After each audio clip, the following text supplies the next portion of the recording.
Keystone students and families, and thank you for joining me with Good Night with Kip. My name is Haley Wagner. I'm an instructional supervisor here at Keystone, and we will be reading Chapter 5 of Amelia Bedelia Road Trip, One Horse Town.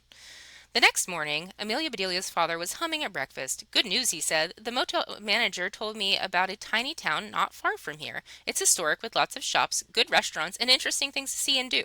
Best of all, the town is celebrating its 300th birthday, so let's head straight there. They arrived in no time and promptly got lost. Various streets were closed off with detours. Amelia Bedelia was certain that her dad was driving in circles. This sure is a one-horse town, said Amelia Bedelia's father. People in fancy costumes wearing powdered wigs mingled on the sidewalks with people dressed as soldiers from a long time ago. There were real soldiers from today and regular people too. Amelia Bedelia spotted a marching band headed down one street, but she didn't see that one horse in town. "I'll bet there's a parade or something," said Amelia Bedelia's mom. "Honey, let's ask for directions." Amelia Bedelia's father shook his head. "Some of these people are from hundreds of years ago. They wouldn't know where things are today." "Oh, Daddy," said Amelia. Amelia Bedelia laughed. "Then I will ask," said her mother. Before she could, her father headed down an alley. At last, he said, "an open street." He turned onto it and wound up between a drum and a bugle corps, and about 30 girls waving flags and tossing batons in the air. Spectators on the sidewalk were waving at them. Amelia Bedelia waved back. "What friendly people," she said. Amelia Bedelia's mother turned to her father. "Congratulations, honey," she said. "You've crashed a parade." "Crashed," said Amelia Bedelia. "Did we hit someone?" "Not yet," said her mother, "but the day is young." Amelia Bedelia looked out their back window. Sure enough, they were driving in the middle of a parade. They drove by cheering crowds under bunting and past popcorn carts while the drum and bugle corps played Yankee Doodle Dandy. Finally, the parade halted at a grandstand. 3 boys wearing old-timey clothes opened their car doors and escorted Amelia Bedelia and her parents to the stage.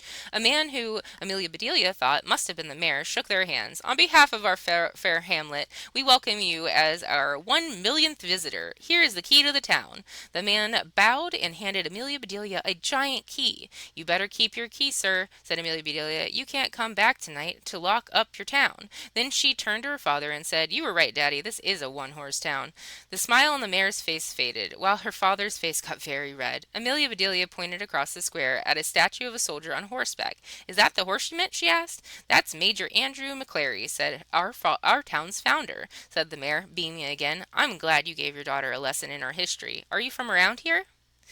"We are right here," said Amelia Bedelia. "Actually," said Amelia Bedelia's father, "we're on vacation, traveling off the beaten path." "So far, the path has beaten us," said Amelia Bedelia's mother. "Well," said the mayor, "if you won't accept this key, at least accept the key to my cabin up on Lake Largemouth." "Oh, thank you, but we couldn't do that," said Amelia Bedelia's mother. "Why not?" said Amelia Bedelia.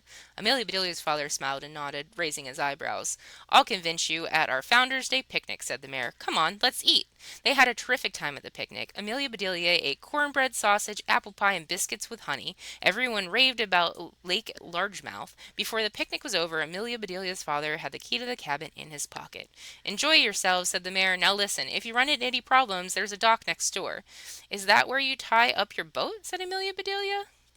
"No, I've got my own dock," said the mayor. "Dr. Pilton is my neighbor up at the lake. But really, the only thing you can get sick of up there is relaxing. All the faucets leak, so if you don't mind a little drip, drip, drip at night, you'll sleep better than you ever have." "Sold," said Amelia Bedelia's mother. And that ends our Chapter 5 of Amelia Bedelia's Road Trip. Please join us next time for Chapter 6, Fish Story. Have a wonderful night.